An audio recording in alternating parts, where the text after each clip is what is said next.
Hey again everyone, this is Dr. Jonas Walsh, also known as at 11 on City of Heroes on the Union server. And yeah, after the last two quick videos, or relatively quick, on characters that really weren't getting played a lot, but still obviously want to record them, you know, on the off chance that you know, IDs can be taken from them in other games and whatnot. We're moving on to the essentially the final two characters, both of which are Stalkers, which were played a lot more. This first one is Senshu Hitoku, and the power set is Duel Blade Ninjitsu Stalker. So I'm going to just quickly go through. This is actually a rogue mission. This is actually my only character that I've got that isn't outright hero or villain in all the characters that I've got, essentially. So pretty much all my hero characters are all set hero. I didn't make anything vigilante. They were all straight-laced, you know, hero alignment and whatnot, despite, you know, temptation to make 11 maybe more at least label vigilante, but I didn't see the point because I didn't really have a desire to have him go over to Red Side for a visit or anything like that, really, because it just didn't make sense to us, really, concept wise. So he's still out and out hero, and it was the same pretty much for everyone villain side. They were all, you know, sticking to, you know, their areas and whatnot. So I only ever really used the alignment system to essentially get archetypes over to sides where you wouldn't traditionally have them. So in the case of obviously Vanu, who was a corruptor at the time, well, is a corruptor I should say, but at the time you couldn't just simply make and appear blue side straight after tutorial. You had to actually go through the alignment system to do so, or at least go through Praetoria as I did with her and make that decision to just simply go over at blue side.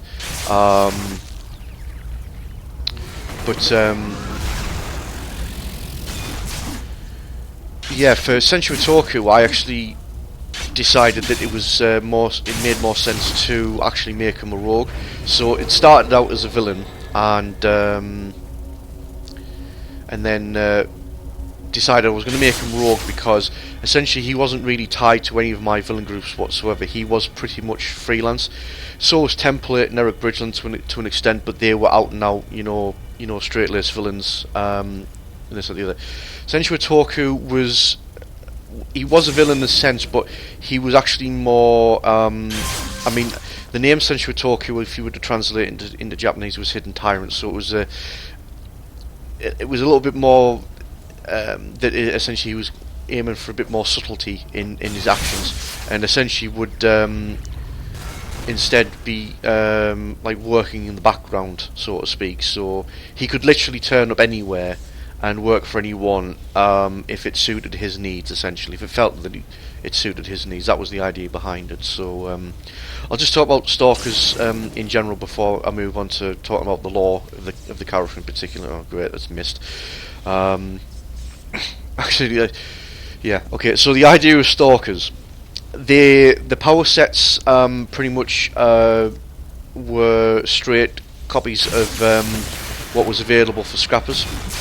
So I was somewhat naturally drawn to Stalkers to give them a go on Red Side at the time when there was separate, you know, hero and villain archetypes, simply because obviously Scrappers were and is my favourite archetype. So you obviously thought that Stalkers were essentially the equivalent. Well, I suppose technically speaking, the Brutes were more the equivalent of the Scrappers in the case of just getting in there and getting in the fight, albeit in a slightly different manner, almost like a tank did. The Stalkers were a lot more methodical than the Scrappers. The Scrappers would just get in there and just get in the thick of the fight and whatnot. The Stalkers were the equivalent of, I suppose, what you would refer to as rogues in your traditional sort of fantasy-based MMOs, which I'm not really into fantasy at all. So I've only played one fantasy MMO, and that was only just, you know, again, I was strong-armed into doing so, but didn't really stick at it really. Wasn't overly interested. But the idea of obviously that you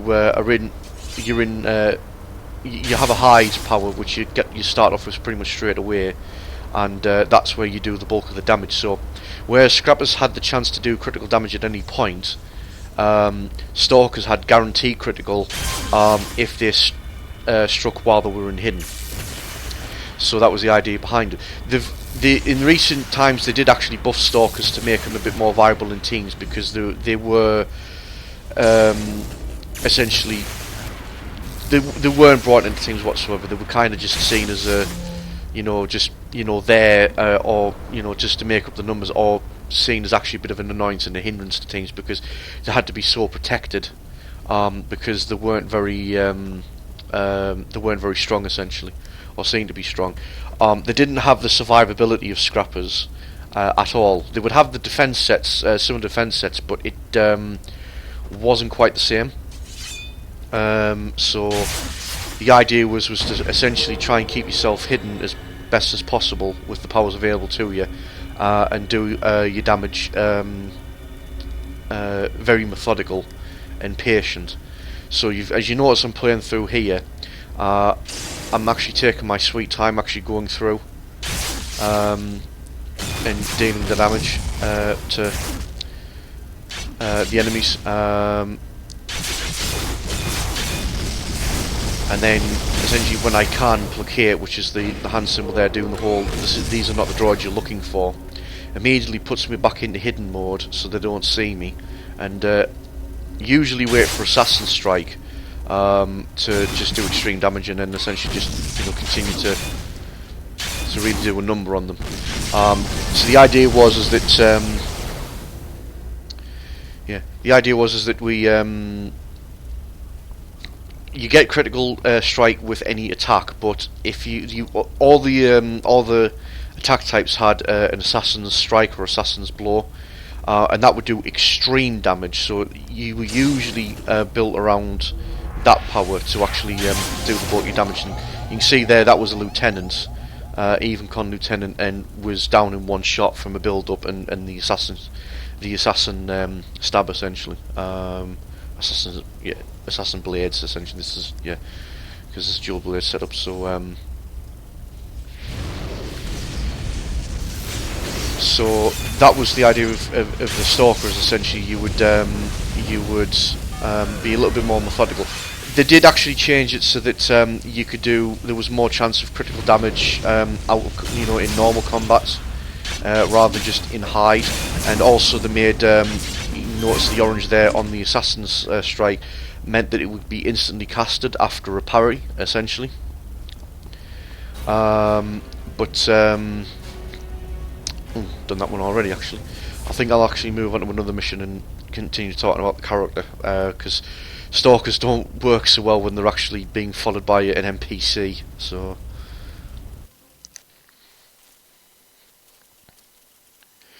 yeah, it tends to actually ruin the enemies actually can break the hide that you're in if you have combat NPCs following you essentially. So it'd be easy for me just to move on to another one. I think I've got other tip missions for rogues. So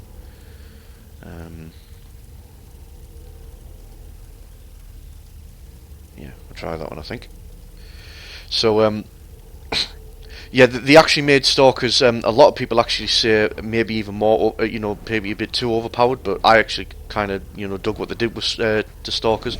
They made them essentially like just extreme scrappers in almost a sense. So they still didn't have the survivability of the scrappers, so you still had to be very careful as to what you were doing, but they could suddenly pipe out a lot of damage, either just themselves in solo, or be useful in a team as well of just taking out enemies. But yeah, they could literally go through like entire missions and not be seen at all. So they were very popular for ghosting in missions, were Stalkers.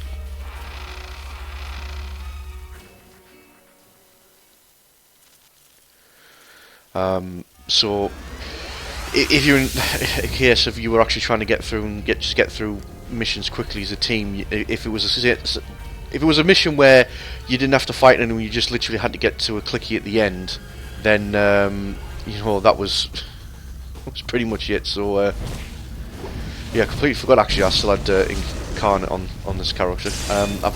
I remember having at least the tier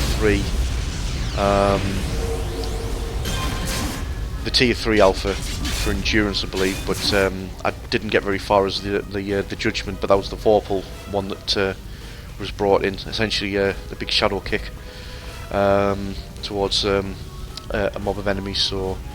Because I was going to incarnate this out as well as IO. It's another one which never got IO'd out, and it could have been really ridiculous with an IO build at cap defense and whatnot. Because Ninjitsu was essentially super reflexes or pseudo super reflexes, but with like gadgets. So like blinding powder and smoke pellet and this and the other essentially. So proper thematic look of for Ninjitsu essentially on. But yeah, Stalkers became a lot more viable in teams with the changes, and I thought it was changed for the good, and they were really, really fun to play. As a result, they just became really ridiculous in a sense, actually. Duel Blades, just to talk about that as well a little bit, specifically since I mentioned Ninjitsu. So, was the one that came out, I think, at the same time as Willpower.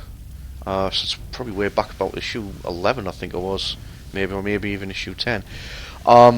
It was, I think, the blueprint for what was essentially to come with a lot of the melee sets that we've looked at, obviously, where they've got gimmicks to them rather than just being straight lace attack sets. So you actually had like the prototype to the combo system. So if you noticed, when I attack, there was orange circles around certain powers, and I fire them off, and they do certain combos, such as Vital Strike, or weaken, or power up, or whatever.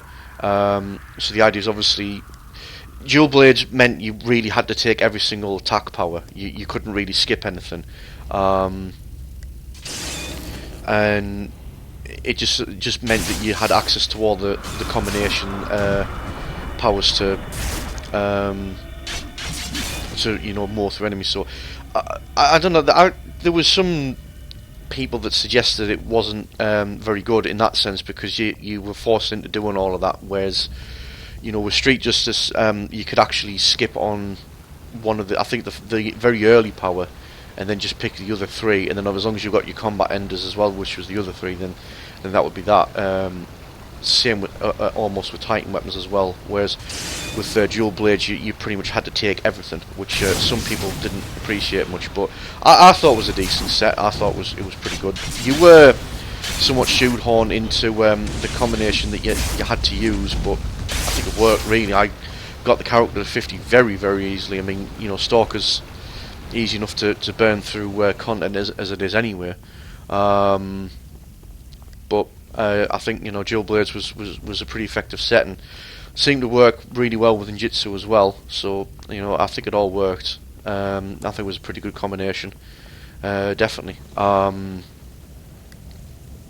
Now, Senshu Hitoku as the character, I did originally make it as a Night Widow when essentially Soldiers of Arachnos were made available. Oh, I've missed that. Good thing, really good thing though about Stalkers at one point. I think at one point if you missed a strike, it still took you out hidden.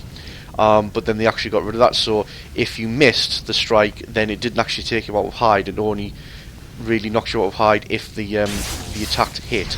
So if you missed, then you could just be patient, wait for it to recharge, and then give it another go. Really. So yeah, it was sometimes annoying, even if you use something like build up, which should have essentially assured that your accuracy was. I've even got focused accuracy running as well, which meant that my accuracy essentially would be spot on. But there was always that 5% chance you would still miss. So I was pretty thankful of that anyway. But you see there, actually, that was I think 2 mobs merged into one and just cut through them without any danger. So, didn't appreciate that though, but I think we'll clear him. So Senshu Hitoku was originally a Night Widow that I made when Soldiers of Arachnos were made available as epic archetypes. I actually have 2 Soldiers of Arachnos. I have a Crab Spider and the Night Widow still, but not really fussed about showing them, because if you've seen videos of the crab spiders and the widows as just enemy types. Essentially, that's all there were for players. There were like playable versions of an enemy NPC, and that was pretty much it. So nothing too fancy really for them. So I could talk about the characters in particular, but I've actually got other ideas on how to present those characters and what they're represented in the game anyway. But Senshu Hitoku was originally the Night Widow, but male Night Widows looked a bit weird. It just looked a bit wrong. So I ended up essentially retooling the character and made it a female instead in that instance, and decided I was going to remake Senshu Hitoku and make him. And I think it was just a case of actually giving Ninjitsu a go as a Stalker set. I decided, the last Stalker, which I'll show you, it was pretty good. Enjoyed playing that one. Just fancy playing another one as well, and figured, I'll give Ninjitsu a go, because Ninjitsu was unique to Stalkers. It didn't appear in anything else. It was requested a lot on Scrappers, but just I don't know. I think there was talk that they would try and look for a way to thematically bring it in, but I think it was just, obviously it's not meant to be now. But there we go. So it was unique to Stalkers, and I just wanted to give it a go. I thought, I'll remake Senshu Hitoku as a Duel Blade Stalker, and I think it was probably the best decision. It was much more played as a Stalker of this type than the Night Widow, certainly. So the character concept itself. So this is the Arch Nemesis 211. So 11 being my main character, this would essentially be almost what you would call the main villain, as far as lore is concerned. If 11 is the main character, the main hero, this would be the main villain. Still keeping with sort of the Mortal Kombat connection, Senshu Hitoku is actually Seidan, so he's from the realm of Seido, which was a realm that was introduced during the time of MK Deception. That was the realm where essentially they were a race that totally lived around order and rules and doing everything by the book. They were essentially the direct opposite of chaos. They hated chaos and did everything to try and stamp it out and keep order in the universe, and that's the mentality essentially that Senshu Hitoku continues with. The idea was he would not be the figurehead of essentially a tyrannical rule to maintain order. He would be the guy that was in the background whispering in the ear of the actual leader, as it were, because he figured, why paint a target on my back?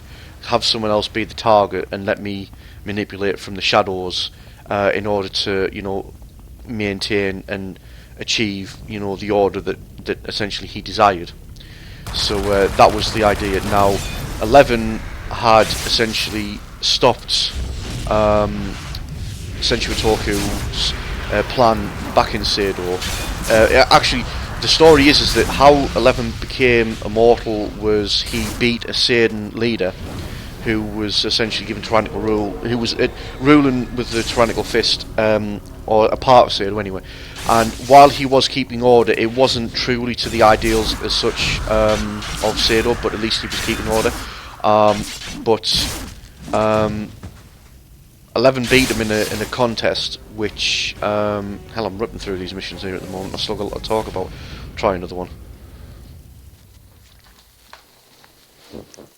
So yeah, short story. Just to cut a long story short, 11 defeated this leader Setsunai to gain the immortality. The band that actually ruled this village or town were driven out, and Senshu Hitoku was one of them. Senshu Hitoku ended up killing the former leader because he was in frustration of the fact of, well, now I've got to start all over again on building, a utopia of order. So essentially, Senshu Hitoku always went around looking for someone that felt that could actually deliver that dream of that utopia rule of a universe of complete order without any chaos. But obviously, that's such an ideal is very tyrannical in its nature. So he would go about and enjoying whoever he could. He deemed worthy that was actually going to give him that ideal, while also having a deep. Oh, it's up at the top there. Actually, I was wondering why I wasn't coming any soon. Good job, I got the jetpack. He would still have a massive vendetta against 11 as a result of that intervention, which led to Senshu Hitoku taking his vengeance out against him. Let's wait for this to load. Yeah. So Hitoku was the one that was responsible for, essentially, in a way, making 11 the person he was. So 11 learnt his martial arts, gained his immortality through, being good at his martial arts and on an off chance sort of like bet with someone in another realm. But Senshu Hitoku was the one that was responsible for he was essentially the one that murdered 11's family. So it was during the time of MK3 when there was the invasion of Outworld, and Senshu Hitoku essentially infiltrated the Outworld forces, brought an extermination squad to Earth, specifically with the intent to just wipe out 11's family, just in revenge for stopping Hitoku's plans, essentially. Hitoku didn't obviously let 11 know that that's the case. He essentially kept him in the dark. The two would have obviously future confrontations, and essentially there'd be deep-seated hatred between the two, just naturally because they were rivals in combat, and also 11 just obviously trying to stop Hitoku's plans, and Hitoku always being frustrated that they would be, that he was stopped. Oh dear, I've just been one-shotted. That's unusual. Wasn't expecting that. Let's see here. Yes, I do have the self-res.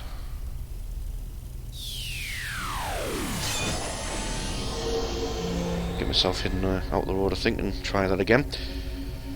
So yeah, that's it. Stalkers were not exactly like scrappers in the sense of being able to, out-tank or anything, so would have thought that I would have survived a little bit longer than that. Ninjitsu does have a self-heal if things got a bit hairy, but she's actually seeing through my stealth for some bizarre reason. Don't know what that is anyway, but I dealt with them eventually anyway. So yeah, Senshu Hitoku didn't actually let 11 know that he was responsible, but the two would have confrontations, as they continued, essentially. So I also had it that 11 couldn't actually beat Senshu Hitoku in a straight one-on-one fight. So 11 was always able to stop Hitoku's plans somehow, but in straight one-on-one combat, bloody hell, I've just finished already. I think I'm just going to go through the mission and just wipe people out as I go, just to, keep on talking, actually. Really is ripping through. I think that's just very bad placement on the part of the mission, but yeah. So yeah, I wrote it so 11 never could beat Hitoku in a one-on-one fight. So Hitoku was always the better fighter, but somehow 11 would always somehow manage to foil Hitoku's plans at any given time, essentially. But until one point, and I'll probably explain that as when I get to the next video, when we go from there. But yeah, was a character I will miss him playing this game, especially in the Stalker vein. I have made him as the Nemesis for 11 in Champions, but it's a character I want to play and do a lot of stuff with, possibly like either, roleplay, writing out, stories or screenplay, whatever, essentially, whatever I might do. It's a very important character in, essentially the lore I've created for 11 as a character. So we'll have much better luck, I think, against Longbow here, wiping them out. So yeah, so it's a was very important character as far as lore is concerned, but it was also very it was a well played character. I played it a lot. I believe actually again during my time this year, Mythics and Hitoku, I'd essentially made a start trying to incarnate out, and with the intention of getting IO'd out. It essentially would have just gone for a similar build with 11 as far as super reflexes was concerned, and just go for ridiculous defense essentially, because that's what ninjutsu was all about, more than anything, and maybe recharge as well, just to really rip through enemies quickly. That would have been the intention. So yeah, it's another character that'll be sorely missed to play as, but also lore-wise very, very important in the story of 11. So right, I think that pretty much covers it. I think we'll leave it at there. So yeah, so that's Senshu Hitoku, one of my other favourite characters to play, showing off Stalker, and yeah, so that was the penultimate one as well. So the next video will be the last character as well, in the list of characters to show. So tune in for the next video, and I'll catch you next time.